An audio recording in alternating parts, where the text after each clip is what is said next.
doing? Welcome to another Code Win Talkers. I'm Darren Aquino, Johnny Frantangelo. We have some special guests today. Um, as you know, we're coming to you live through Triplevibes Radio. Um, we're sponsored and supported by uh, COVID, CV19mag.com, Code NYC Media Group, Sunrise 88.com. These are part of the projects and the folks that put this show together. So we just show it to all you folks. Uh, there you go. And of course, first and foremost, the inspiration to make this show that I had a co-host, Johnny Frantangelo. This is about veterans, about people past and present veterans, um, the challenges they face, because I am the National Chief Advocate for Disabled Veterans, Police, Firemen, and Families. I've been doing that for 35 years, and that's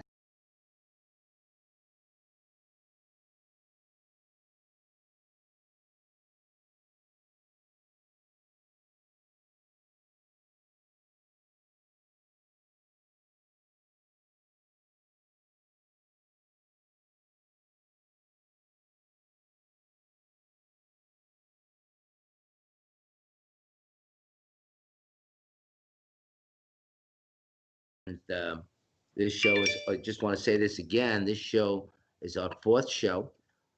It's starting to take off. We talk about a bunch of things. We're not limited. We're not fake news. We aren't news. We're a talk show.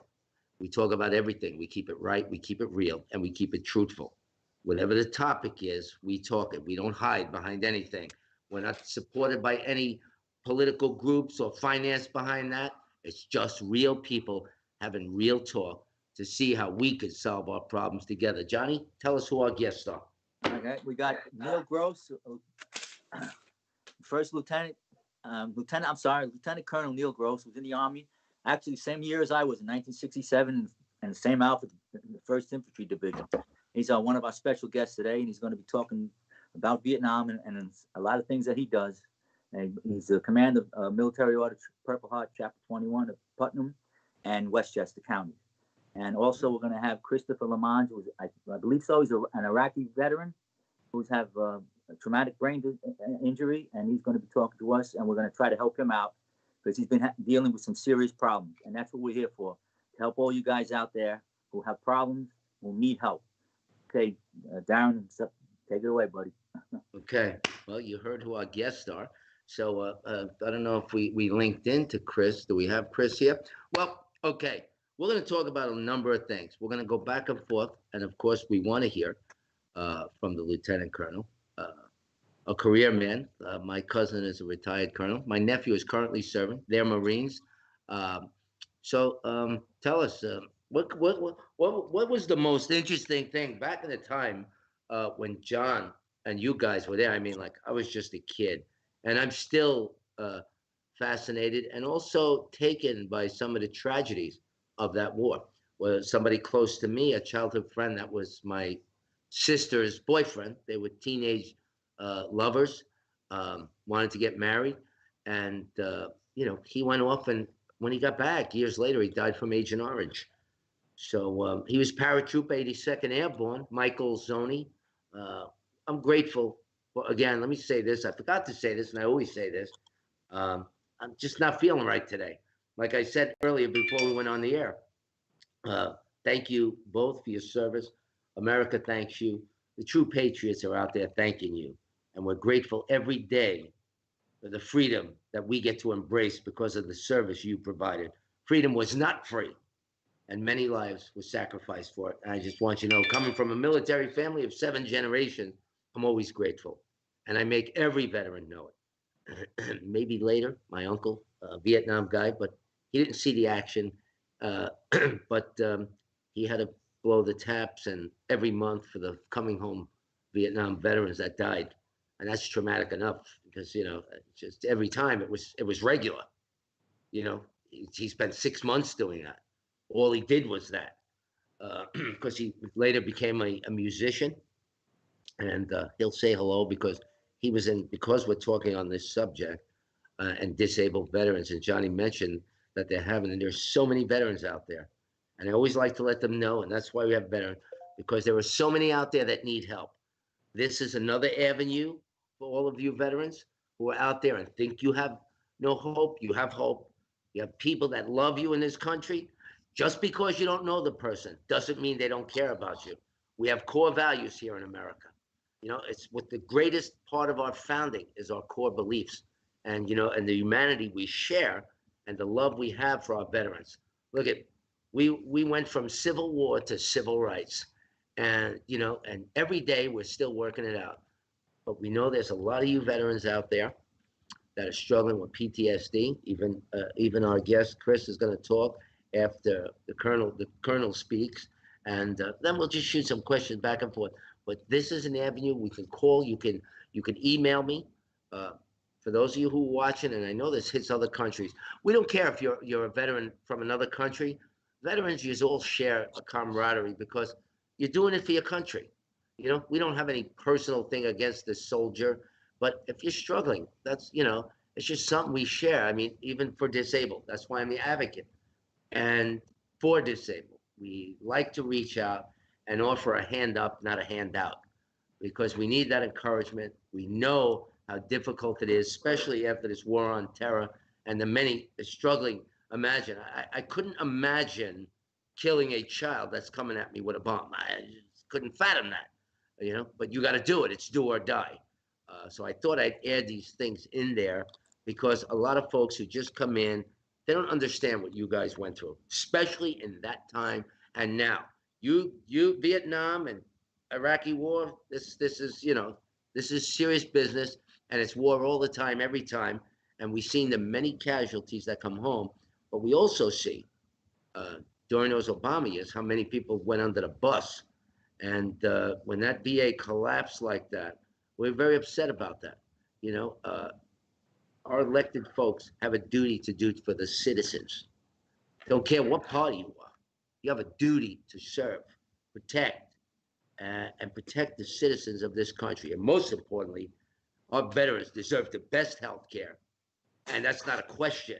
It shouldn't be an option. It shouldn't sit with Congress. It should be a done deal, and that's it. Instead of giving them a hard time, give them a bag full of money when they get home. Thank you, sir. Thank you, ma'am, for your service. We appreciate you.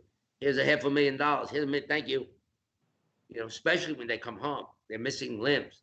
They're missing part of their head. What do they think they're giving them? 100% of what? What is that? They should get a house. They should be tax-free forever. Here you go. They made the ultimate sacrifice. Sometimes the ultimate sacrifice doesn't mean you're totally dead, but you're totally and physically unable to enjoy life like you did before. So in a sense, that is dead, you know? And that's why I know a lot of them struggle because, as long as they could breathe, and I always speak from the family's perspective, because if you're my uncle or something, I don't want you to die. I'll take you any way you are. If you're my brother, I'll take you any way you are. It's better than for you not to be gone.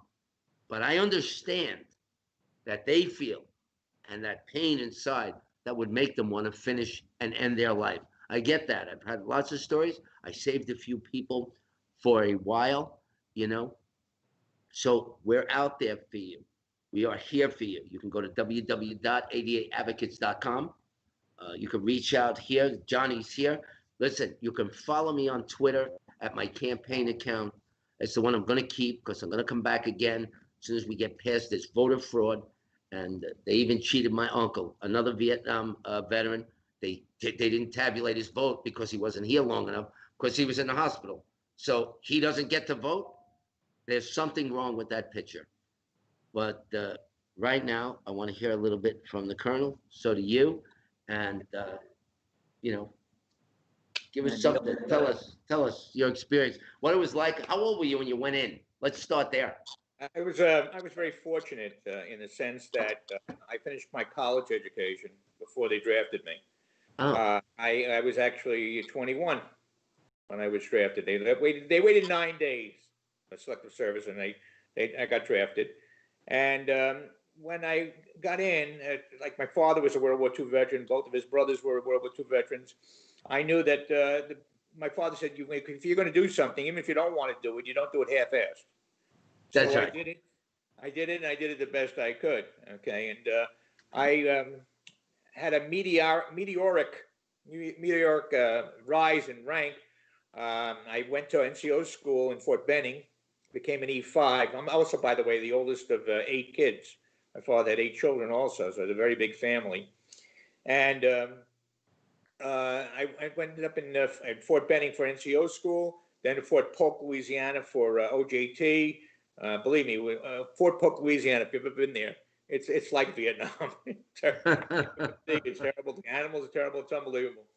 And then I got a 30-day leave. My wife, and then my girlfriend, not even my fiance, because I didn't want to get married before I went to Nam. The feeling thing at that time is, I'm not coming home. Why get engaged? It's silly. Okay, I'm going to be just another casualty. And I ended up in Nam in June of 69 rather. So I had been in for almost a year. You're in the States. And I went out to, took over platoon the first day I was there. I ended up being platoon sergeant. And 4 days later, I got my first Purple Heart. We were ambushed in the Michelin rubber plantation near Like. Johnny knows Like and Zion. Okay. And I got my first Purple Heart there. I lost 13 guys that day. It was a horror scene. The things that I saw that day didn't turn up in my head until later on. I'm 100% disabled, by the way, and I suffer from PTSD, and I also suffer from what they think is Agent Orange, diabetes, and prostate cancer. So I was very fortunate in the sense that the wounds I received weren't life-threatening. The only thing I remember about being treated in the field hospital was the clinking sound of the shrapnel as they took it out of my face, my neck, my ears, all around my body, my upper body. And I remember that clinking sound. So that was pretty interesting. But I went right out to the field, right back out. And how quick was that? You were there as soon as you got there? You got injured right away? 5 days later, yeah. And no, I had a really great bunch of guys, but it's a different situation than most people have, in the sense that I was only going to be there for a year. And we had people coming and going all the time. Okay. Why were you going to be there for just a year? That's what was our time of enlistment. We just going to be 1 year.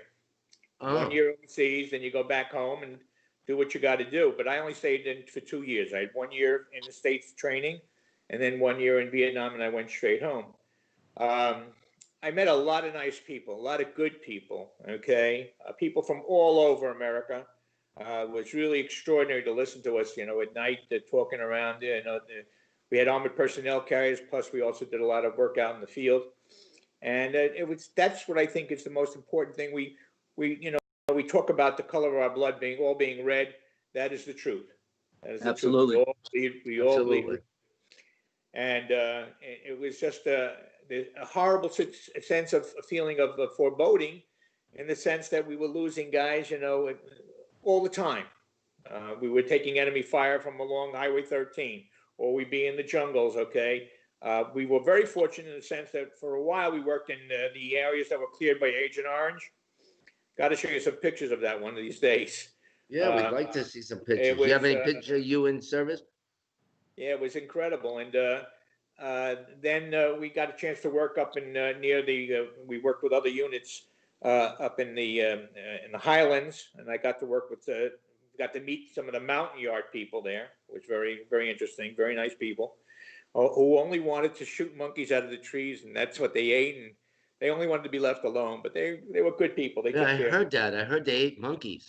They were very good people. In fact, they gave me a quiver of bamboo arrows. Didn't give me. I paid for it with a pack of cigarettes, and I brought it home with me. I was very fortunate then to bring it home. Somewhere about the 9th month there, my unit, the Big Red 1, 1st Infantry Division, was redeployed back home. And I said, wow, this is really great. My wife was reading, and then my girlfriend was reading all these headlines. I'll be coming home soon, whatever. And then I got a notice that anybody with over 3 months had to report to another unit. You weren't going home right away. So that was really a bummer. But I ended up down in the Delta in the 2nd of the 47th. and we were the first ground troops into Cambodia in 1970. So that was pretty interesting. Yeah, at that time I was an E6, and I was assigned to headquarters. I did a lot of work with the headquarters unit of the other battalion, and it was an experience that I'll never forget. We talk about man's inhumanity to man. When we got to the Parrots Peak, which was Mimot in Cambodia, I actually saw it. So people can't say what they talk about atrocities. I saw Cambodian soldiers with their nuts cut off, with a bamboo stake shoved up their rear end, okay, and that's how they were put out there, almost like like Christ being on the cross. And Really? I cried. All my guys cried. Everybody that went by, that they all cried, no matter how tough they were. To see what man can do to another man is just horrible. And shortly after that, I got word that my time was up, my year was up, and I flew home to Travis Air Force Base in California. Missed the last flight home to New York. I got the flight the next day, and I got home, and that was my experience. Except for being a teacher, I was trained to be a teacher, and I worked in New York City 600 schools. 600 schools were schools for emotionally disturbed and socially maladjusted kids. Yes. And they were all court referral cases. But when they took a look at me, I had a 29-inch waist at the time, a 40-inch chest. I was solid muscle. Okay, not anymore. Johnny will tell you that's gone. That's gone. But I loved working with those kids, and I had a really amazing time there. Then I taught for a while at the School for the Deaf on 23rd Street in Manhattan. Yes, I know this. Yes, I do. Lip reading. I taught there, and then Sandy became pregnant in 75, 76. I had our first child. And I couldn't. So you're with your childhood, you're with your teenage sweetheart. Yes. You're still with the same. Yeah, we met early in college, okay. And when I got home, I can't live without you. I need you so much. No, she's listening to me now, so I can't say too much. No, they can't live without us. It's the truth. It's the truth. It's the truth. And it's hard being good, I became a principal. I stayed in the National Guard. And then in the reserves, so that's how I got from being a staff sergeant to a sergeant first class to a second lieutenant. And then I stayed in until I was 60 years old, because I got commissioned very late, being a Vietnam veteran. I was commissioned when I was 30 years old. I was at the limit. And I became principal of an alternative high school in Rye City. I don't know if you heard of Rye City in Rye, New York. Yeah, Rye, up in Rye. Upscale community. And I love working with those kids. And I used to go to Rye Playland. That's right down the street. I loved it up there. I used to go there all the time. Yeah, and we had a great time there. And then my father was a World War II veteran, became very ill in 2005. And at that point in time, with the time I spent in the service, which was I will buy back into the retirement system, I had 38.7 years of service, teaching and being in the active army. So I decided to retire. I retired for 2 years before I suddenly realized I can't stay retired. I have to always be busy. John, I'll tell you, I'm always busy doing as much as I can to help other people. So we opened up our consulting firm. My wife and I have a consulting firm. We do a lot of consulting work with the Muslim schools, with the Greek Orthodox schools, with the New York City public schools, with school systems like Peekskill, Ossining, up and down the Hudson Valley. And my 3 kids are the greatest, and I finally had my first grandchild about a year ago. I'm very excited about it, and it's so much fun to play with her. I'm a very conscientious person, and like John, I'm a very spiritual person. One thing that and I'm Jewish. He's Catholic, and I'm Jewish, okay?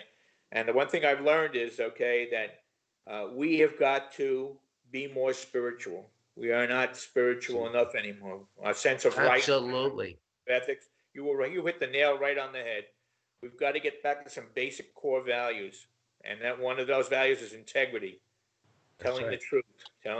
Listen, one we're thing a I do nation. like about John, I don't know if you know it or not, John explained to you that we were, it was my honor to dedicate the Purple Heart Stone, okay, in Putnam County.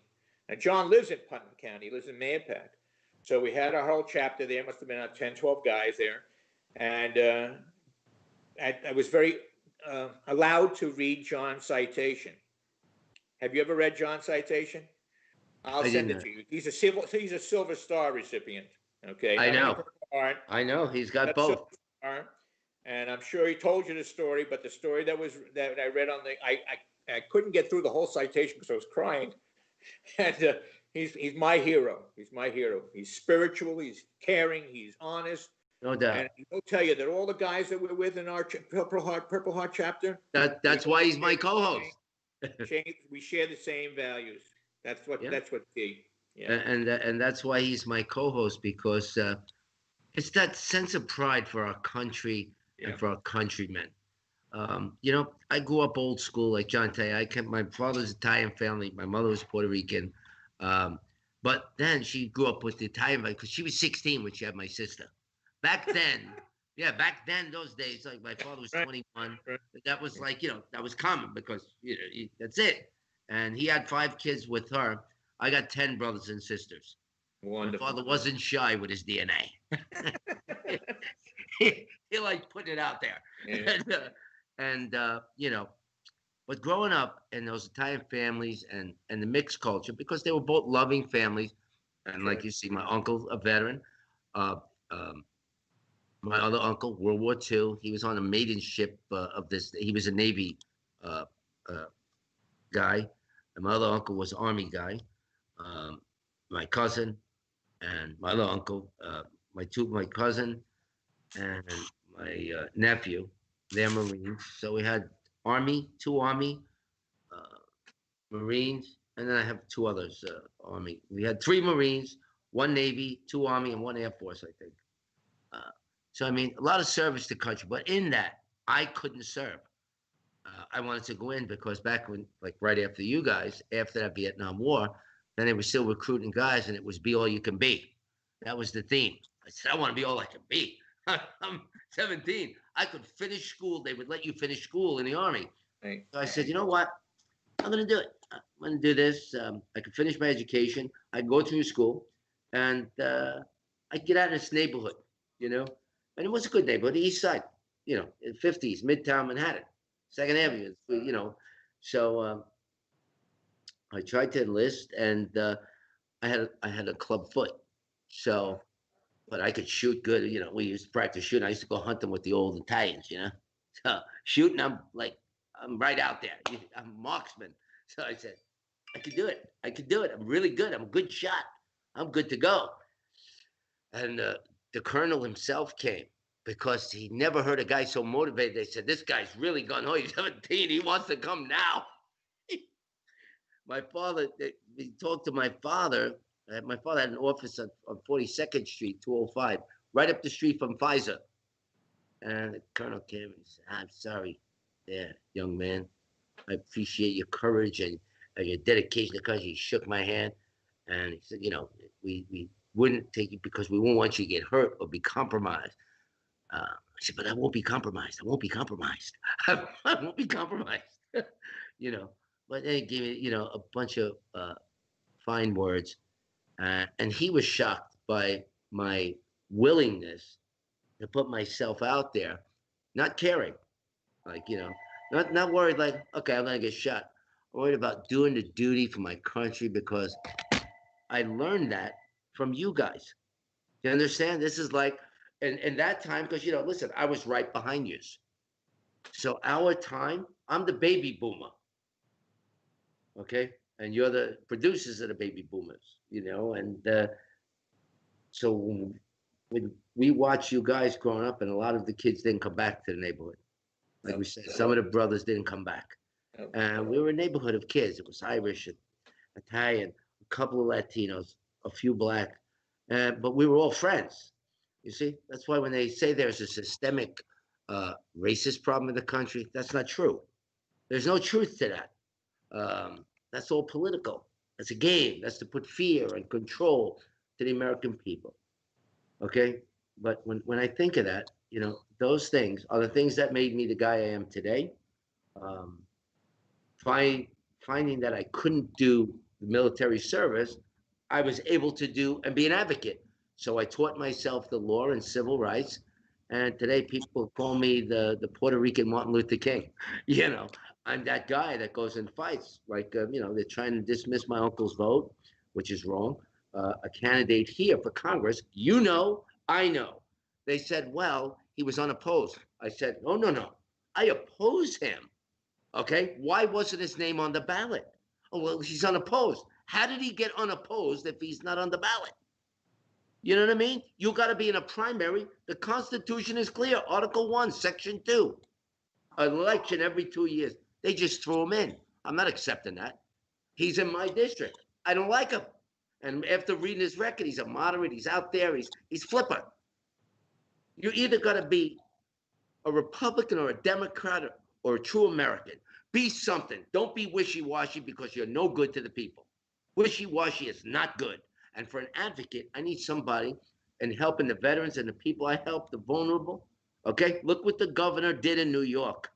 He murdered vulnerable people, your grandparents, parents. He killed them. You have common sense. Every human being has got common sense. Here's an infected person. Here are the vulnerable. And the governor says, there's your new home. He put people to death. It was a political move.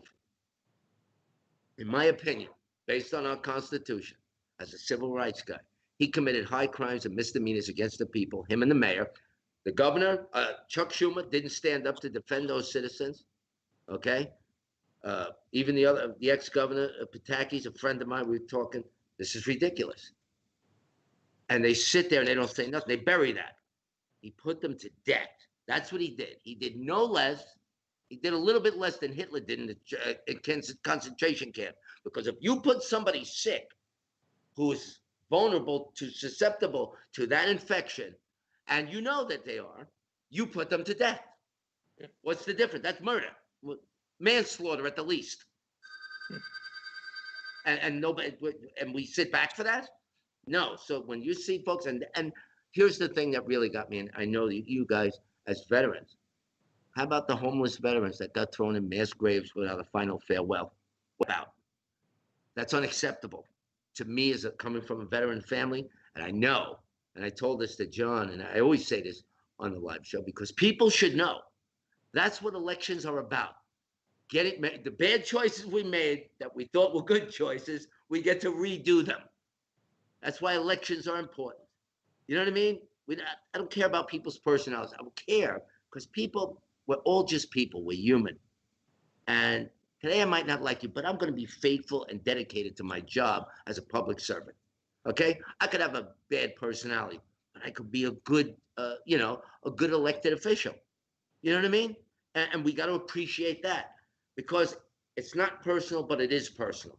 But it's for the whole. You know, in your office of Congress, you're responsible to the district. None of these guys here took care of the 1,000 homeless veterans. Not one of them. And I was the only one with a platform. I was leading 18%. And I went down to 1.25% voter fraud. 30,000 ballots. It was published on TV. They showed a definite 2% fraud in Florida. You read it on TV. They reported it. Fake news or not. So being fake news, it was really 10%. They put it at 2%. They reduced it. 30,000 ballots were found in the early election. Okay. My name is on the early because it's Congress. Early voting because of COVID, the early voting, this, and it was August 8th. My primary was August 18th. I got the most press. I had the best platform because it was real. And I had a track record of 35 years supported by 3 presidents, actually 5, but only 3 of the Republican presidents actually helped the organization. Clinton didn't, but he sent a really nice letter saying, yes, Darren, together we will change it, the rights for the disabled Americans. Obama sent one, I threw it in the garbage. He waited till the end. He sent me all these notes. Yes, I'm going to help you. Changed all of the phone numbers that I had in the White House for contact to help when I'm expediting Social Security cases, federal agencies, Homeland Security, people who become disabled. All of my numbers changed. He cut off the world and people, so it would be his business. The people's business became his business. So I take it very personal, the elections, and they matter. What's going on today is affecting our disabled veterans. Okay, this president did put a good health care in place for them, where it was never done before. He built back our military. He throws money. He invests. He's I know the doc. I know him from the restaurant. You know that. He's good friends with my cousin because they play golf before he's the president. I don't do golf. I tried. I just it's difficult. It's too skinny of a stick. I can't get the hang of it. But I like it. I like to come and watch and take a couple of swings. But he did some good things. And we're in a greater crisis today. We have to get past this moment. We have to we have to end the fraud. We have to end that. We can't have any Dominion, this smart Max, all these Maxes. We can't have outside intrusion because for decades, how do we keep the loyalty to Americans? It's up to us. We've let them take our business and make it their personal business. And that's where we got to come back. And that's why a lot of people on my social media and today, folks that are coming on, that's why we're having John. Is there deep state of Chris? Is there deep state? Yes, there is. Is there a government within a government? Yes, there is. It's people that once you give them a position, they get a little overzealous and oh, look what I could have. And they're taking. And we have to put a stop to that. And that's going to be a clean house. When he went to the office of the White House and said he's going to drain the swamp, he started draining. They didn't like it. Kennedy wanted to drain some of that swamp. How'd that work out for him? You know what I mean? They broke out the limousine. No top today. Because these things are real. And we have to realize that this world order, that's all real. It's not a lie. It's real. Back in the day when you want to talk, this is why a veteran's benefits gets compromised. That's why we have a veteran that's coming on now. A boss figures he can manipulate what he did not do and make it the veteran's fault. How is that possible to happen? Authority with no oversight is stupidity. It becomes reckless. And it's just horrible. Is our guest here? Do we have him in? Where is he? How do we bring him in? Guys? I don't know. I thought he was in. Yeah, I don't know where he is. I don't know where he is. Is Sean aware of this? It says Fora in the call. Where is he? We're in the call. Chris, are you there? Where is he? This is horrible because. Hey Neil, while trying to get Chris to come on, when you were getting drafted, okay, Yep. were you in the same phase of mind that I was and most of my friends were, that we didn't want to go? We did anything to try to get out of it. Well, I was torn in the sense that I had already had a job teaching. I already had an offer to teach, and at the same time, we're talking about my father. Stood online. They turned my father down at first because he was too skinny. He ended up gaining some weight, and a couple of weeks after the first time he went and got in finally, and he understood the need to defend our democracy. Now, the enemy that at that time was more obvious, fascism, right, and Hitler and Mussolini, yeah, and Hirohito were more worldwide, exactly. Yeah. And and we were all united. We were united in this country in our effort. So I wasn't happy about being drafted because I had a job teaching, okay, and I wanted to, of course, be with my wife and then my girlfriend. But I went and I did the best job I possibly could. And it's evidenced by the fact that I stayed in after I got back. I stayed in the National Guard, joined the National Guard down at Kingsbridge Armory in the Bronx. And I was a commander there. At first I was a training officer, then I was a commander there in the Bronx. And then I joined the reserves when we left Kingsbridge Armory. So I was actually... I know that armory. I know that armory, big armory. Yeah. In fact, since you brought up that armory, I told the governor, I sent him a fax on March 13th to round up the disabled homeless, use the armories to test them. Yeah. because they're vacant right now. They'll open them up. You can get them off the street. You can have the garment district expedite some wardrobe for you. They'll do it. We're the best of the best in the world. We can do anything on a That's moment's right. notice. And they didn't take the opportunity because that's where you see the governor, de Blasio, they destroyed the greatest city in the world in their time. How can you do that? How can you do that? And they committed murder in the midst of it. So I told Yeah. them, use the armories around the city, do the testing. The facts is there. It's on my webpage. They're saying, yeah, that's a great idea. And use some of the schools. You got 66,000 homeless, 66 to 69,000 homeless. You needed to check those folks out first. Why? Because they're in contact at the train stations, at the airports. They're in contact, and if they get it, they're going to spread it. So eliminate that first. Get them first. Round them up with buses. We have buses, and then you sterilize the buses. I mean, common sense things. Did he do that? No. They sent for help. Help came. He sent it back, and they said it's his fault. It's a lie, an outright lie. But the media's not talking. They're doing a blackout on this, blackout. They don't want to tell that truth because that truth gets everybody angry. Because in that group, people's parents died. I had 5 friends die in the COVID. They're veterans put in mass graves with no final farewell. Who do they think they are? I want to Well, put them in the nursing home, and we put the infected right next to them. That's what I want to do. That's what I want to do. That's the first part of their punishment. You're going to a nursing home. You, Chucky, Billy Boy, and Nadler, you're going to stay in the same room, and we're bringing in the fresh COVID for you. What would you well, like for dinner? Steak? Oh yeah. That's how we got it. That's the kind of treatment they need because they they undermined the confidence of the American people. well, In every state in the union, we're all just Americans. Americans yes, fighting, struggling families. that's the point I want to bring out. I Go want to get ahead. back to what I was saying to Neil because Where is I, Chris? I don't know. Well, we'll keep the show Go going ahead. until he comes on. But anyway, Go ahead. Keep going. what I wanted to bring the point out is when I was 19, you just get out of high school, right? And you don't really know where you're going. You don't know what you're going to do with this and that. But we didn't want to go, period, to Vietnam because that's all we heard about. Don't forget, you were 21, right, when they drafted. We were 19, okay? So you more or less had some kind of a road to follow. Like you said, you was starting to teach. We didn't, all right? So we didn't want to go, right?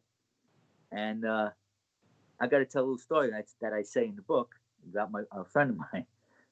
He was in the band with me, right? He's a singer. And he didn't want to go. He said, John, we got to go to college. We got to go to college. We got to do something to get out of this, right? So I said, no, I didn't like school, and I hated school. I had enough of it, right? So when I was working out one day, he lived right up the block.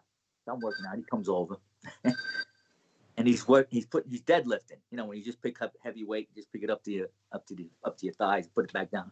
So he's got the barbell up there, right? And he says, John. I said, what, Andy? His name was Andy. I said, put some weight on here. I need one more weight. I said, why? He said, no, put it on. So I'm putting weight on. Now his face is turning red. His chin is stretched out, right? His teeth are gritting, right? His arms look like they're down to the floor from the weight, right? He said, put more. I said, Andy, what are you doing? He says, if I have a hernia, I won't get drafted. So I said, all I did is put my head down, start shaking. So he took me to Bronx Community College, where he wanted to sign up to go to college, which he did. Okay, but I'm sitting in there and I'm watching the what do you call it, the speaker, and he's telling you all about Bronx Community College at the papers. He hands out the paperwork, right? So I'm filling it. Then he leaves. I'll be back in 20 minutes. Finish the paperwork. So by the time he come back, I was gone. I said, nah, this isn't for me. I said, I'm taking my chances with the Army. That's what I did. But believe it or not, as much as we didn't want to go, by the time you finished training, we would have been disappointed if we didn't get the orders to go to Vietnam. But that's how they. That's what we trained for. Brains, you know what I mean? It's that time where we got to mention who we are and where we are and where we're coming to you live. This is Triple Vibe Radio streaming live on YouTube. It's part of Code NYC Media Group. Uh, we got the CV19 new mag. I'm one of the creators of this mag. And this talks about, this is going to be highlighting all about healthcare. This one talks about, it's the first one, it's the only one. And besides, everything we say is all rights reserved. Everything is copywritten here. And it's all protected. And the organization is in this magazine. That's me, that's my logo. And this is our chief medical officer, uh, Dr. Atamanov, Mikhail Atamanov. He's our chief medical officer, great doctor. He was on with us answering a barrage of questions from mental illness to COVID, because concerned about our veterans. Um, that's what this magazine is about, the COVID, healthcare of all kinds. This is another virus, far deadly than most. This is not your common flu, but some people have died from the flu. And Dr. Tominov, this is who I said is going to call. Shia, make a call to Tominov. I need that Z-Pack. I'm not feeling so good again. And I could get it again, they said. I don't see how, but maybe it's just the flu, because at this time of the year, I always get sick. But Dr. Tominov is a great guy. He's just a good man. Johnny got to meet him, and, he's been helping some of our veterans. We have a facility in Pennsylvania. I just have an office there. He donated it to us. He donates his time and effort, and also gives us space to have an office there in Pennsylvania. And he's got 32-bed facility that we want to have more. He's coming down to Florida, because I was up in New York for 59 years, and New York is a danger zone under that leadership. And I just hope and pray in our country, because spiritual, like you said, getting back, I don't forget anything. I just try and cover everything in this short time that we have to be together. I'm wondering where Chris is. That's why I keep going. Johnny loves when I do this. He says, you can go, baby. You just find stuff to say. But it's true. We have to become more spiritual. We didn't just appear. We were created by the masterful hand of God. Okay? And when people say they see a tornado, they say that's the finger of God. It can be, but I don't think he's a destructive God. He got over that the first two times when he destroyed. And that just didn't sit right with him anymore. I believe that God did a job on himself. And as he reproduced us in his own image, he said it, we didn't. And we're in his likeness and image. And that's why we get so much grace to fall and get up. And we find our place. Trial and error. That's what free will is. To find out who you are. Now, there's one bad side to that. Is there a hell? I believe there is. And if you don't finally get it, that's where you're going. But, for the fact that he gives you that time. And I believe that. I grew up Catholic, but today I have a relationship with God. I talk to him, he talks to me. I'll be me and he'll be him. And we get along doing that. Johnny, are you still with us? Where we go? Somebody try to call me. Yeah. Okay. And, and I do that. I pray for people. I pray with all of the people that come to the organization. Johnny knows. I pray. I sit with him and pray with him. I take him, because we got to lead by example. You know what I mean? Somebody who gets the courage, like you guys. Who's going to go? You do. You did. You went. So I do the same thing for the organization, because now when they come back broken and they're hard trying to, get back into society again, I could see the challenges. They're real. And we have to address the elephant in the room. Well, this is what bothers me. You see, as like Neil, myself, and all veterans who've been through combat, had to go overseas. Okay, right. We've seen a lot. We've seen a lot of our brothers wounded, bled, that's died. the thing he was talking family. about on the spikes with the men. Let me finish. Yeah. We've seen a lot of that happen. Okay, and that's what's driving me crazy now, because I'm watching my country that we went to fight for. Okay, whatever the reason was. Okay, being swept right out from under my feet. Okay, by all this commotion and all these terrible things that are going on, these riots and people burning our flag, okay, and mocking us, and it's just driving me crazy. And when I hear things, I never used to watch news. I never used to buy a newspaper because ever since I came from Vietnam, I want nothing to do with my government because I didn't trust them, okay. And the only time I trusted is when Trump came in, okay. But now today, when I just seen what I seen, don't mind me raising my voice because it drives me nuts, okay. When I seen AG Barr say that there's not enough evidence to of fraud. What's this guy? A cartoon? Is he watching cartoons? Get his head out of his ass. Right. See what the hell's going on around him, man. Do your damn job, Barr. That's right. You hear me? I wish you could hear me because I tell you right to your face, okay. You're 100% right. Country, I'm pissed, that's right. Okay. That's Don't right. get started because I'll go. No, you see, that's the thing about Cold Wind Talk. It's here to get started. It's here to say, to deliver real, right, and true. We say it, they're supposed to listen. They work for us. I don't work for them. And that's what we have to learn. We have to learn to stand up. We got a president who's fighting to save this country and a lot of the countrymen. Some people have different opinions about it. My country disappear, and it's I'm sorry. It just drives me nuts. The key that John and I wanted to get it. We got so involved with the Purple Heart is caring about veterans, right? And I think that's where we find our most dire need. Not many people know that 22 veterans take their lives every day. Reserve, active duty, okay, it doesn't matter That's where. correct. And we ask ourselves why. Well, when I got back, I came back with PTSD, and I came back with a lot of other issues, okay? And what's happened today is we were all in the VA hospitals getting treatment, and we got pretty good treatment. We found groups and people who were interested in helping us. And now we're the old guys. And when we see what goes on now in the PTSD unit, like we do a lot of work with the one in Montrose, they're all babies.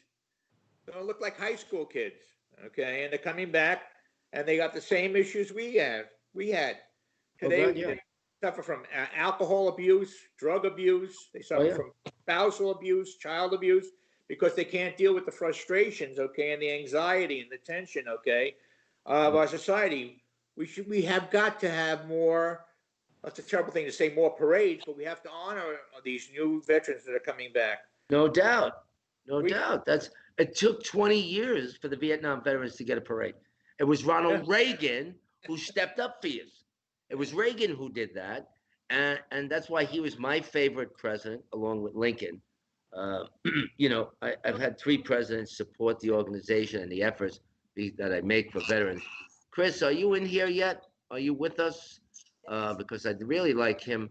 I want you to see this veteran and the abuse he's going through, because that's what we want to make it out there. And yeah, the 17, well, the numbers going up and down. They do take their life every day. And a lot of folks don't know it, and a lot of Americans do know it. The president knows it. We've modified things to help them, but I think there's just still so much more we can do. We can give millions and millions of dollars. We can give millions and millions of dollars to other countries, feeding other people, but not addressing the issues of our own Americans, our vulnerable Americans. I think it's absurd that we would give the taxpayer dollars to other countries and not feed the 14 million hungry children here in America. I think that when Ilhan Omar says, let's give $100 million, and some other people disagree. Yeah.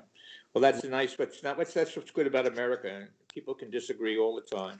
Especially if you were living in Russia today, you wouldn't be on the radio. You wouldn't be on television. You'd be gone.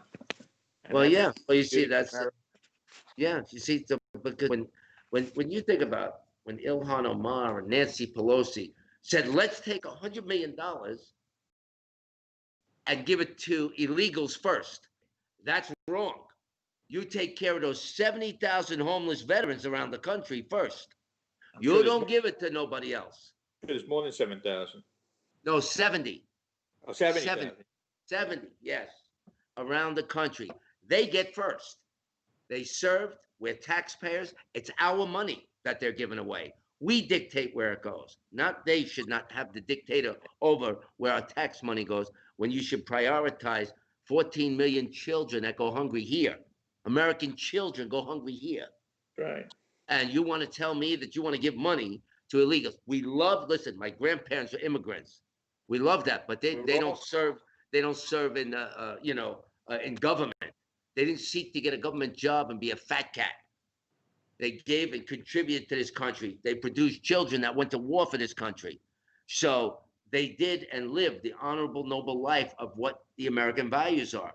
So I get behind that. So when we have reckless leaders, we got to get rid of them in the Senate, in the Congress, in the White House, wherever they are. You know what I mean? This is our country, and we make the rules. That's why we have to vote, and that's why we have to stand up and speak about what we feel and we believe in. That's right. Ronnie will tell you, I've been on many dedications and many meetings, and I'm not afraid to speak my mind. And Absolutely. That's what we fought for. If we don't speak our mind, then we really fought for nothing. And Right. That's right. That's right. You know, a point I'd like to bring up. You know, like I said, I never followed politics. Okay, because all the years that I've been growing up, I watch. You know, you can't help but see it on TV, right? And whenever you see the president talk or something like that, they speak for an hour, and they don't say nothing. They don't say nothing. They don't say nothing. Okay.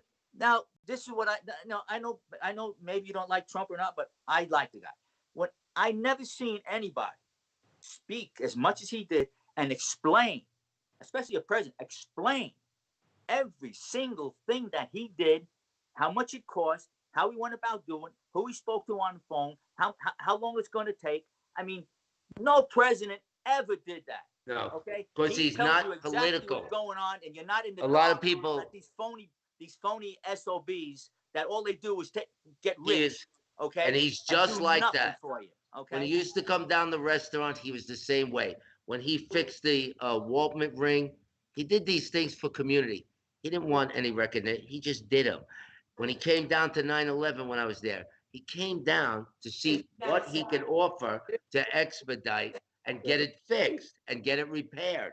You understand? When they contribute, you see, people, we got hit. We got hit in New York City. We were attacked by foreign enemies that Clinton allowed to come here. 6 million illegals just to register them Democrat. That's a mistake. And that's when the tower first got blown up. I was there when the second time, standing on the corner when the plane hit. Okay? I got COPD from it. Okay? I was down there for a week and looking for my friend that I lost. And it's just horrible. So, reckless. We take care of America first. America first. Look, I worked. Gotta stay America first. I worked for General Motors. Okay. Right. When I got laid off from Manhattan in the plumbers union, I worked for General Motors till they shut down in North Tarrytown. Now I was there, and I was in charge of the plant as far as the pipe fitter. I had to charge. I was running the whole plant. Okay. And the engineers would even come to me when they wanted stuff done. Now I was doing a job one time, and I was listening. They had the meeting with all the supervisors and the plant manager. Okay. Now they told and I'm there, and they all knew me. All right. And I'm there, and I'm watching, and I'm listening, and I heard them say, General Motors you're going to be looking at a downsized General Motors. Okay. Now they brought in the NAFTA. Okay. Now we used to make our own seats in the plant, our own material, the seat cushions, everything. They had their own. This is what they call the seat cushion area, right? They'd make the seats. That and the UAW even told us, go do it, do the NAFTA, because it's going to keep our jobs safe. This is what we got, okay? They put the NAFTA in, and next thing you know, they closed down the seat cushion room. They was outsourcing all of it, because I was in material too, and they were outsourcing all the material. Okay, We lost all of the plants. Started closing down one by one. My wife Judy was in 3 plants that you went from one to the next, and they kept shutting plants down. And the workers had to go leave their families for months or even years to go to a different state to work because of that. Clinton and whoever else was in on it, NAFTA stuff, okay? Yep. And ever since then, our country went down and all the jobs went overseas. And I saw it happen because my plant shut down and we all lost our jobs because of that, okay? Now, this is the first time somebody finally had a pair of cojones to stand up against these Chinese and these Russians and these Iranians, okay? No and say, doubt. you ain't getting it anymore. We're getting it now, okay? So people, Those get are, wise, John, man. John, the problem is that those words you're saying right now are his words. And he said them so well that you actually believe them. What did the Russians do for us? Nothing. Nothing. In fact, they look at us and they spit at us and they say, the Americans aren't going to do anything because this guy Trump is there. The Chinese laugh at Trump because he's just a puppet. He's nobody to stand up to anybody. Okay? Are you That's kidding the me? problem we have. We have a president who knows how to talk. He's a reality show president. And that's all he is. Joe Biden's going to do a tremendous job. Oh my God! I can't believe you're saying this. He can't even remember his name. Saying this. Oh my God! You say that's what happens. Biden can't even tie his own shoelace. What's the matter with you people? Biden won't my be God. president. I And cannot those believe are it. words you heard, and you're reiterating them, and you're speaking them. You're saying them just because Trump said them. You're saying them. The man is. No, I I'm not watched saying him because Trump call said him. Trump No. Bush. I watched him call Trump George. I can't have a guy in the White House that could fall on the button and end it all.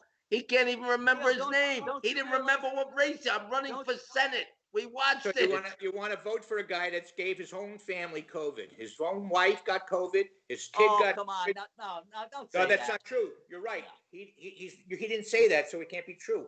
Your problem is you have to be discerning. You have to be intelligent. You have to listen. I listen to Fox News. I listen to CNBC. I listen to CNN. I listen to all the news stations. Why? Right. That's where I understand what's going on. If you only hear Fox News, Laura Ingraham becomes the person. I don't watch Fox. It's phony. Because Disney took them over. Neil, All the media, five media outlets control the thoughts of the people because it's all fake news. They tell you what they want. Again. It's not so. So let me tell you the truth. What Donald How says come- to you. You're how- reiterating his words. Donald Trump You're didn't not tell being me. original. They didn't let my You're uncle not Soul being go. original. Donald Trump didn't tell me Only that. saying what Voter he fraud says. does that. People that we elect, commissioners in the Board of Election, commit fraud fell because for they got his- position. You fell for his lies, and you're No, just repeating them. Position does that. Voter fraud is I'm real. not saying anything that anybody said. You're reiterating one person's words. I'm not You're- reiterating you're nothing. I'm doing. giving my When words. you You use see, that's the word thing. fake I'm news, not, you got that and from I'm not Donald. dictated to. Donald gave I you that. I don't be dictated to. I'm telling you, Joe Biden belongs in a nursing home to take care of that Alzheimer's he's got. Again, you want to take care White of all House. the people like that. He's got more experience than the three of us together. He knows what the government works. He's overworked. We We don't have any overpaid. experience. name me one thing he did. We Name What tried me one thing the he experience term you did. have limits. in You know 47 why years. you want term limits? Because guys like him abuse the privilege that the people give them. He served 47 years and McConnell, then you're right, not give McConnell. 47 cents to the people. Not McConnell, not taking these up other the odds. guys. You've got a Senate filled with people who all of them are on Social Security and more. These guys get taken care of, and you're taking care We of need them. to get rid of them. We Because need you to don't drain want the to speak swamp. out against We need them. the swamp monster. The The Senate is swamp filled with monster's got to guys- go. It's not All- one Republican in all the the Senate swamp that is monsters not gotta a go. billionaire. All They're even billionaires. the Get rid of them. Democrats, We they're gotta all clean the millionaires. swamp. That's what I'm trying to say. They're There's all your- millionaires. They're all millionaires. millionaires. I got a They're not. congressman here who did 17 years, You and you got guys to have got to learn how to listen to more It's news. time than to get Donald. rid of them. Donald is lying to Have you. to get rid of- Donald's not telling you the truth. 47 He's years lying. is too long. Donald is lying to you. 47 years is too long, and I don't lying want to him. you. He's a piece of garbage. He done nothing for veterans. He did nothing for them. Let me Nothing. ask you a question. What do you Okay. think he did for veterans? What do you think He Donald did for nothing. veterans? Donald Nothing. Trump He put it did nothing. anywhere, He any took that place, money and he anytime. built a wall on the With southern Obama, border. We with got nothing. Obama, that administration collapsed. He destroyed it, and then he dismantled our military. Who does he think he is? Again, you're talking his words. Those are Donald's Whose words? No, Whose they're words? not. That's what he did. I'm a original. Neil advocate. Wait a I minute. back him every They're day. I'm Donald's telling you what he words. did. He Neil, screwed our Neil. country. You Neil, gotta stop screwed going our to his country. rallies Obama and because that all he's piece of doing shit is screwed our inciting you. country. They're two I POSs. don't believe They that. belong in jail. And Neil, Hillary Yeah, and wait a Bernie minute. Donald and his That's boys and his where they girls are going belong. to jail. Why do you That's think where Donald's they going to belong. jail? They're criminals. Why do you They think Donald's belong going to in jail? They Why robbed do the you think American Donald's going to people. jail? This goes Donald's out going to jail because he stole country. from you. And my word to all of He them, built a that's criminal. hotel, and he Crooked makes people Joe, stay at his hotel. Joe, Donald built his a crackhead pub son. for the Secret That's Service. That's He not packed talking. himself into the The Secret kid Service was on car, crack, locked the getting doors, and 50,000 gave them a COVID month Neil. suits. outside. Darren, He's wait, the Darren, influence You of got to calm learn how down. to listen. Guys. Donald doesn't know how to listen. The Donald is influence of just, his office. you are speaking go and all get of money. Donald's words. Both of you are iterating Donald's words. Donald's words are all lies. He's a grifter. I don't iterate He's nobody's a thief. words. These are my He's words. Pay honorable. attention to what I'm He's saying. going He's to a jail. fucking His wife and kids are going to jail. They're all going to he's jail. a criminal. He belongs He in is a jail. criminal. He Him and is his absolutely a crackhead criminal. son belong And you in jail. have to learn how to You admit guys- that. Calm You down. let- That's elected a what I'm criminal. admitting, that he's a crackhead, You and he are let a his son criminal. use the title If of you- the if you office of let the him vice go on, president. I'm that's talking, criminal. everybody be listening. Listen, Okay? wait, He man. Whoa. let his son He doesn't wear a use mask his because he doesn't influence, believe in it. which is When you criminal. go outside, do you wear a He's a mask? criminal. You go outside, He's do you wear a a mask? criminal. Do you He's wear a a mask? criminal. He's a criminal, and his son's a crackhead, and he was getting 50,000 a month using the influence of the office. We know that's Darren, fact. his That's not the kids president are talking. thieves. That's all of Read the information. books. The intel. Read Darren, books. Neil, Read books. Neil, will Read you books. listen to me? No, you haven't listened to me yet. I Speak got- of the words from John Fratangelo, not from Donald Trump. No. Go ahead. Okay. If that's what you feel, okay. Now let me No, ask you something. It's Did true. it not, Neil? Did it as a veteran? Okay. Yep. Do you remember? Before we get into Benghazi? Do you remember when the 10 Marines were were held at gunpoint by the Iranians? You remember that, with their hands behind their necks on their knees? You mean the guys on the boat and they were captured on a boat? Yes, I do. Yeah. I remember. Do you remember Great. that? Okay. Horrible. Did that bother you? Oh, absolutely. Okay. Do you think they would attempt to do that now? Yeah, absolutely. Or you They think do it all so? the time. You actually think so? They do it all the time. Because they wouldn't You do it think now. this guy is a strong man? He's not. He's a weak man. Okay. He's a weak man who doesn't know how to. And what about all of his what about generals- Benghazi? Speak to all of his generals and speak to the people in the Pentagon. They think he's a lunatic. Okay. Why do they What think about that? what about Benghazi? My son was there in Kuwait at the time. Right. Okay. So Okay. what happened in Benghazi? They were told to stand down by Obama and Hillary Clinton. My son got the order. Dad, they told me to stand down. We were ready to save them. They told us to stand down. So Okay. Oh, What are you was gonna that the do? right move? Was that you the right you move? follow orders. That's not the answer. Why did they save these guys? They were Americans. We don't know. Why Well, is we're talking, coming why to you did- live why from did people Triple stay Vibes in- Radio. why were You're people in hearing Iran? a heated argument. they held our people hostage there for almost a year, 344 days. And your friend, your buddy, Ronald Reagan was the president at the time. Why didn't he get those guys out of there? Well, I wouldn't know how to answer that. They Of would course, of course not. But I'm talking about right now. Right now, you've got a man out there. Thank goodness, only 49 days left. Okay, who is not right. He's narcissistic. He's racist beyond belief. Oh, Okay. He's not racist at all. Oh, he's not racist. All not. those black people that I saw in front You're of him. following the fake news. All of those black You're following people, the fake all news those- and making fake all statements. those- no, He's not that's racist. funny. He is a He eats up in racist East beyond Harlem. belief. He sits at the table. I watched them. The guy's done so much. Please, he's not racist. At least say the truth. That's Don't what he give said. me He fake said he's news. done. He's Don't the give me one that's fake done so news. much for the Say the black truth. people. He's done nothing for the black people. Are He's you done kidding nothing me? for anybody. my I'll God. I'll bring Yes, 10 Sean. black friends Sean, on yeah, here, the black and they got people. nothing but What has he praise. done for you, Sean? Ask Sean what he's done for him. Do you know What? Leo Terrell? Neil, do you know Leo Terrell? Leo Terrell? I knew the name, yeah. Okay. He's an attorney for the what do you call it? Civil rights. Okay. He was a Donald Trump hater. Hated him. Why? The guy is going out all over the country to promote Donald Trump. He said Trump is my president.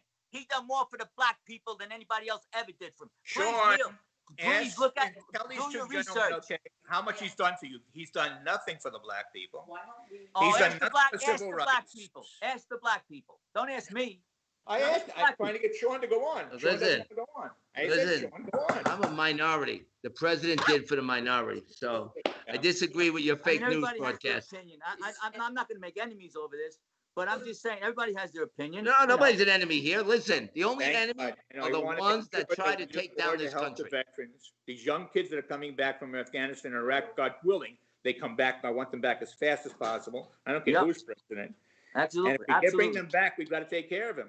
They didn't take care of Absolutely. us, John. Yeah. Did they take care of us, John? No, They didn't take care of No. us when we came home. no, I took my they were uniform butchered. off, I put it in a closet, and I didn't tell anybody I was from in Vietnam. Even when I joined the National Guard and Reserves, I didn't tell anybody about my experiences Me in either. Vietnam. Yep. Bring it back No. to why you're here. That's why we got to do something to help our veterans. Yep. Regardless of Right. what- Not That's our whatever main- it is, it's not enough. That's our main course right now. That's what I've been saying for 35 years. Neil, when I used to 7 go down, when I generations. used to go down. Where down is in, Chris? Are we still 252 live? 7th Avenue. Remember that place? Yeah, 252. All right. When I went down there, it was like a butcher shop. It that's was right. unbelievable. You in and remember? out. Whatever you feel. I got to do the promo. We're coming to you live from Triple Vibes Radio. This is Code Wind Talkers. I'm John Frantangelo. I mean, You're not. John's over You here. got them all. You got them all screwed up. I'm Neil. with That's the right that we're talking. Please, And I respect the right that you have to say what you're saying. And I love you for saying it. and I so, respect I getting never ever we tell want you. to talk about. I just had the book in my hand. We're coming to you live here. We're sponsored by Code CONY Code NYC Magazine, Right. CB19 Mag, um, and Sunrise Media is part of Code Media Group, and Triple Vibes are all put this together. And of course, we all talk about John's book, The Last Great book. Goodbye. Great book. It's Thanks, Neil. this is the book to read. It's the book for our young. It should be in Talk schools. about cojones. He had the cojones to write that book. I Yes, didn't have the cojones. I still don't have the cojones to write that book. and I gotta be real and it's strong really about it. important to read Thank you, this Neil. book. And we put this out there. And before we sign off, we're hoping to get Chris. I don't know. I got an empty space here, but nobody's in it, and I don't know what's going on with it. And we are all still live. Great conversation. I agree with Neil. we. Okay. Well, I don't agree with you. We have to. We have the right to disagree. And that's right. And we have to write. And And we must anyway, disagree. But the If we thing I don't wanted to finish disagree- about the book, we need to finish where Johnny, tell them where they can get this book. Oh, you can go on Amazon, Amazon. Last Goodbye, and our website is thelastgoodbye-book.com. It's all on Barnes and Noble, Amazon, and Apple. And you can go and on. also you can see this online. This is the COVID magazine that we created. I'm one of the executive creators, Carl Van Nivius III. He's also my associate as in this show. I'm one of the executive producers and creators. And this is live talk. As you can see, it's real. We don't hold back. Nobody's enemies, but we say what we want. Right. It's not fake media. I love you guys. Real talk. Love You I know. want everybody to And know that. Let me tell you something about Neil, okay? Neil. let me does just so finish much- the announcement. Just let me finish the Oh, announcement. Huh? What? Let me just finish the Oh, announcement. good. The show is real. Nobody's faking it here. We're not hyping up for everybody. Everybody's speaking what they feel. That's why it's Cold Wind Talkers. So when you have a story, if you're a veteran out there, it's real important. If you're struggling and you're sick and you got some PTSD going on and you feel that you have no place to go, you can always go to my webpage at www.adaadvocates.com, or you could follow me on Twitter at Aquino4 Congress and send me a DM. You know, I know the struggles you go through. I come from a veteran family. We got combat veterans right here with you. Still not getting Chris. Okay. No, I'm not. We see 4 people in the call, but we want you to know. And as you see these veterans here, you know, we may heed in our opinions. That's the freedom of the show. Nobody gets beat up here. Nobody, but you get to voice what you feel. Our veterans who are suffering PTSD, they need a little forum too. They may need to do what we're doing here. See, everybody at the end, we love each other at the end of this. But what we did was bring it real. because the tension that's going on in our country affects the American people, Absolutely. and we're all affected. Yes. And all we all want is the best for us, and that's hard to find sometimes. You know, good congressman, good senator, good president. You know, And we're still talking. huh? We're still talking. Oh, so it's hard to do that. But as a people, we can always come together in a forum like we're doing here. No infringement on your rights. Say what you feel, Very what good. you believe, and you get the right to do that. That's what Code Wind Talkers is about. So we wanted everybody to know that. Don't think that anybody's hot here. The moment or the topic could be something that heats you, but everybody here, just so you know, everybody loves each other here, and everybody that comes on, speak what you feel. You know what I mean? That's the real deal. That's why it's Code Wind Talkers, and you know, we're grateful to Triple Vibes Radio because you know everybody has contributes to this opportunity to express. This forum here is a First Amendment forum, and we don't say you can't say it, you know, but what you say is what you feel. And if it's a crisis, we had another guest here, and he was going to tell, and he's a fellow Army veteran. Actually, he's not a veteran; he's currently serving, but he's injured, and he's going through great challenges because his commanding officer, a captain out of Jersey, in his group, his platoon, or whatever, uh, didn't administratively do the right thing. He was in a car accident on his way on a detail something. He told me what it was. We have it. I am the official advocate for him. I contacted. He's in Oklahoma, bedridden with his mother. You're going to see him come with his wife. You're going to see him come on. He's got the brace. He has TBI. He has difficulty speaking, and they want to put him AWOL. The captain put it in the other way to cover up his wrongdoings. And I said, that's not going to happen, my friend. I promise you, I will defend you. That captain better run for his life, okay? Because the thing that he's trying to do is just unconscionable that somebody would do that to a fellow officer. Why would you do that? You know? And then threaten the wife on top of it. If you're not here, it's going to be able the papers, and I'm going to put them up. I'm going to put them up later. John, you got them? Sure. Send Johnny the copy because Johnny works. So send him the copy of what do you call it, the letter that he sent of how they're going to separate. They had a 2016 planned separation from the TBI. Here's the question, and as retired officers, why was he still performing when he had the TBI? No, he shouldn't have Why been. did they send him and he gets hit by a FedEx driver? It was September 24th or something? Neil, he should have been out Or on the a medical 18th. discharge, shouldn't he have, with TBI? Yeah, you should have had. Where are the medical records? We need the medical records. Yeah, we have them. We just getting them now. They've sent them to me. That's all you need. Last week after we did this show, I get a phone call, and this is a funny thing, Neil.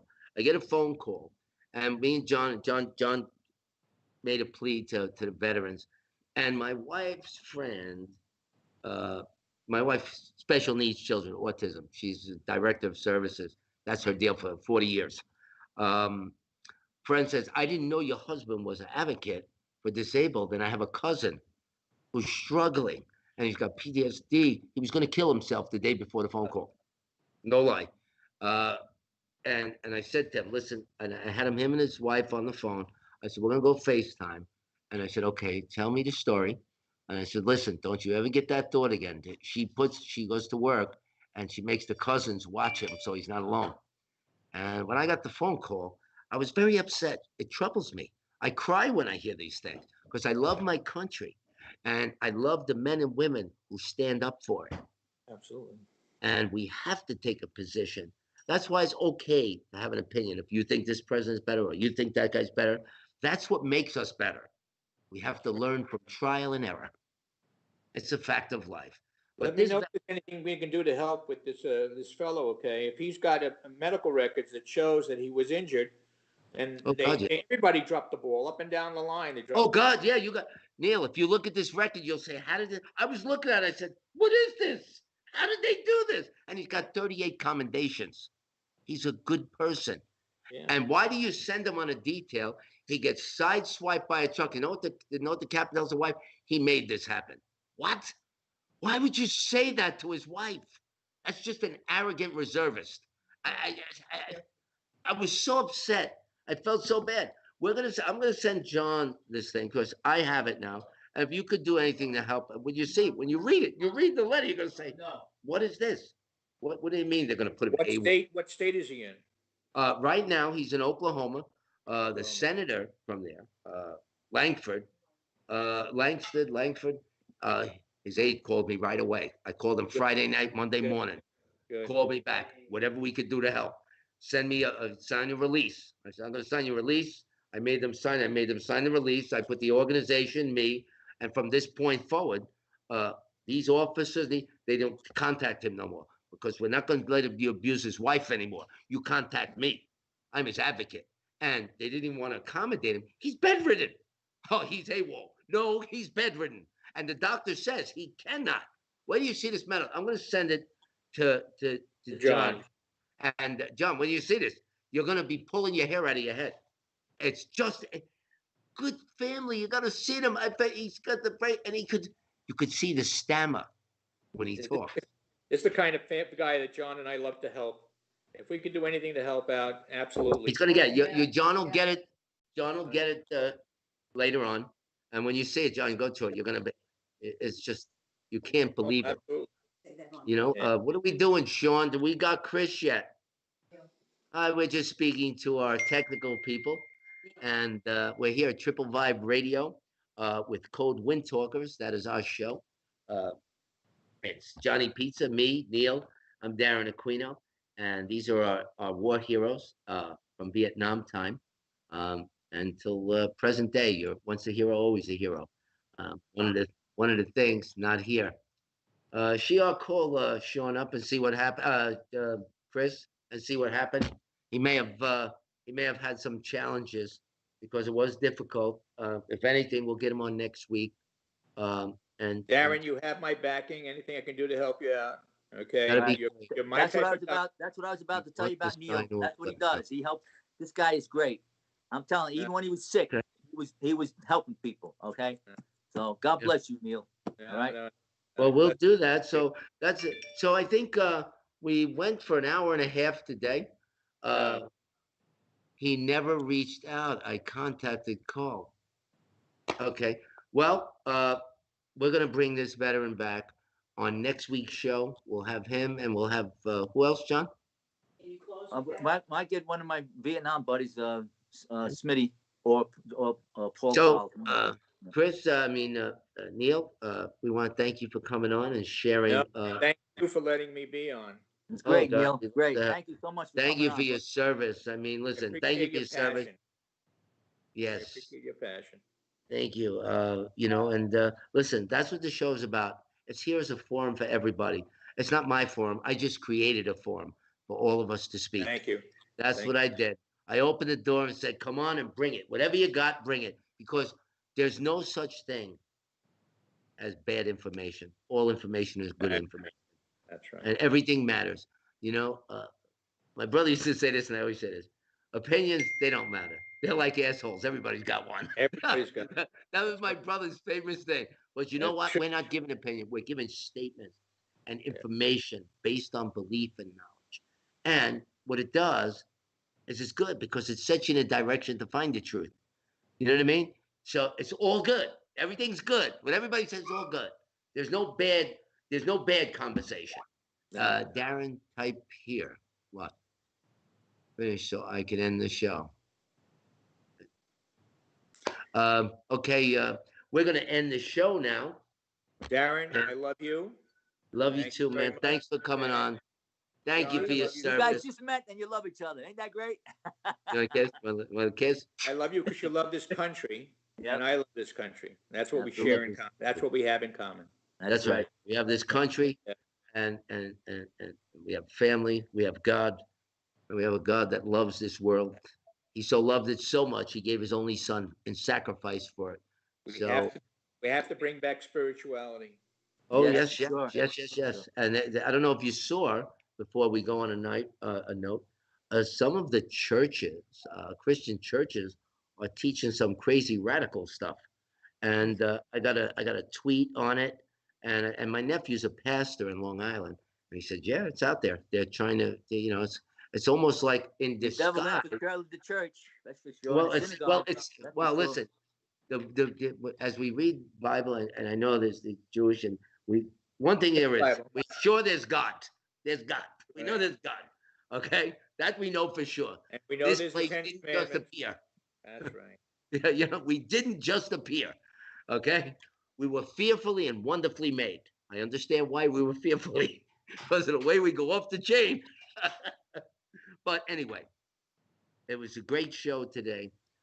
I'm glad that we all speak. I'm glad that we all meet because as we have new guests, we make new friends.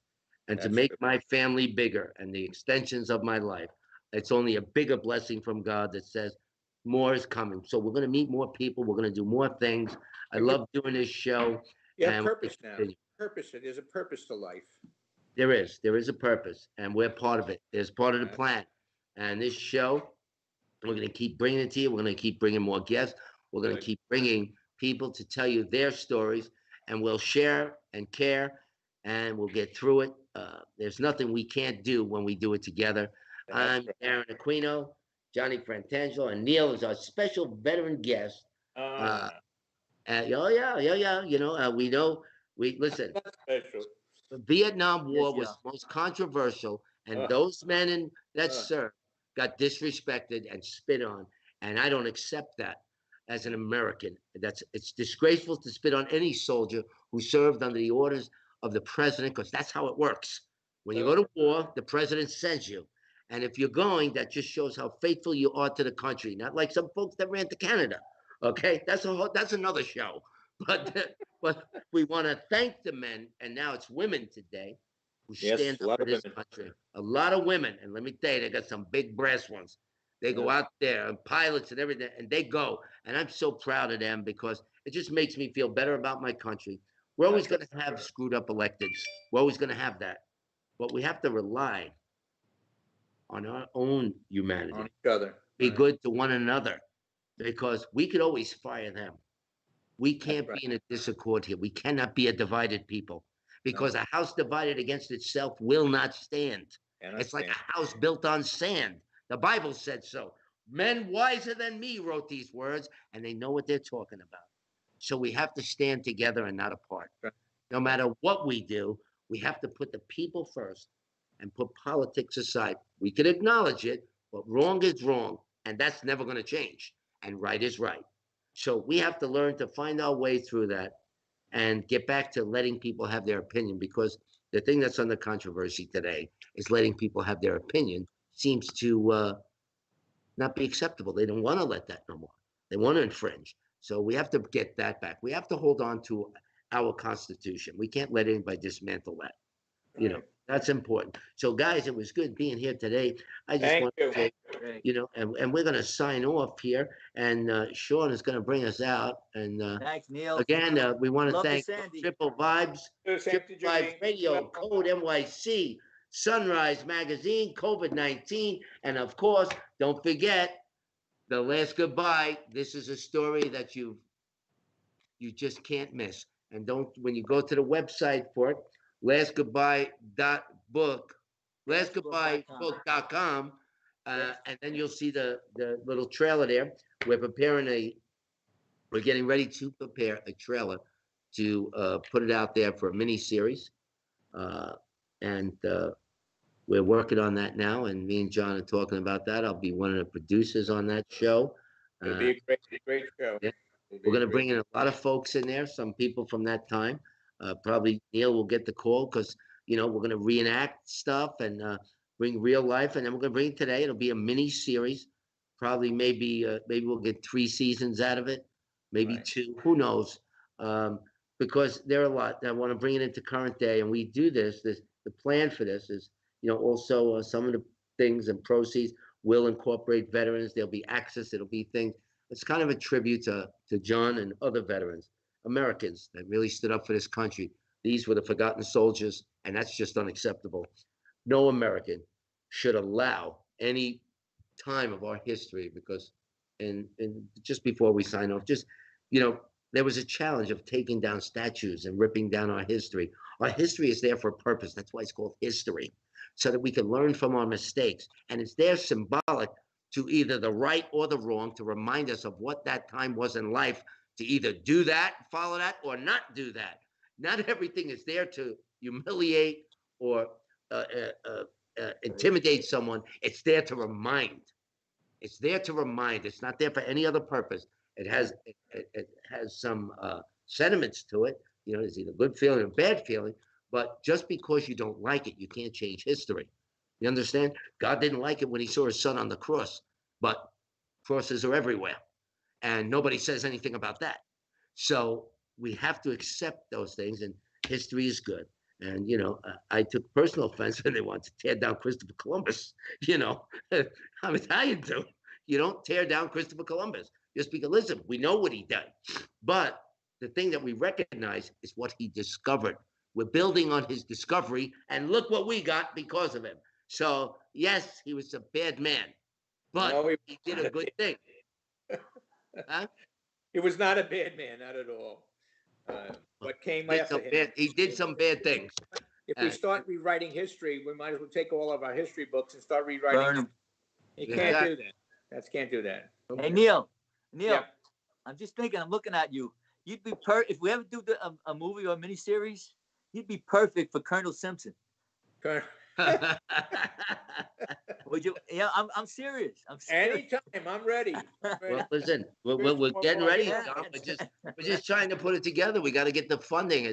It's all about funding to It's do all the about money. trailer. Yeah, it's a good. The project is good. Me and John are talking how I'd like to see it open. And it's going to tell a story. Listen, this is a no-brainer. The only thing that we got to put is some of the intimate stories, and some of the stories are it's family. That's where he comes in. It's an intimate story. So it's an Yes, it's very intimate. But we're going to incorporate more. We're going to bring others in, and it's going to be like a little Law and Order series for a couple of seasons, and that's it. We're just trying to make a point, but we're keeping it to the Vietnam soldiers because I figured this is another way to also shine a light on that, on the truth that people didn't know, and we need to do that. All soldiers matter, all of them. Listen, not every one of them went to war, but all of them were ready. And that's what I tell people. Listen, he went in, and the folks that enlist, and they went in, and at any given moment, who's ever in is going if we need them. It's a matter of the need and with the officers, whoever decides that. But the fact that they're there is I enough have the same to argument with say people thank you for your service. about National That's Guard all. and Reserves. These National Guard and Reservists can go anytime. Oh yeah, So they're the I first to don't know go. why they're not considered veterans. They're not considered veterans because they didn't serve in a combat zone, but they were still ready to serve. They were still ready. Oh yeah. Listen, they're veterans and they're served because when we have the war, they send them out first. That's Go right. ahead, go out, go. They send them out as the targets first. Yeah. Get your feet wet. Let's see how that goes. But all veterans matter, and all of them who stand and serve. Listen, I was at the police officer Zolo, who was a reservist while he was a detective up in the 50 precinct in the Bronx, and I was there with his wife Lisa Tizzolo at his funeral, and he got blown up by one of those things there, one of those new bombs or whatever, with his Humvee. Yeah, one of those kind of bombs, those ground bombs or whatever, IEDs or whatever.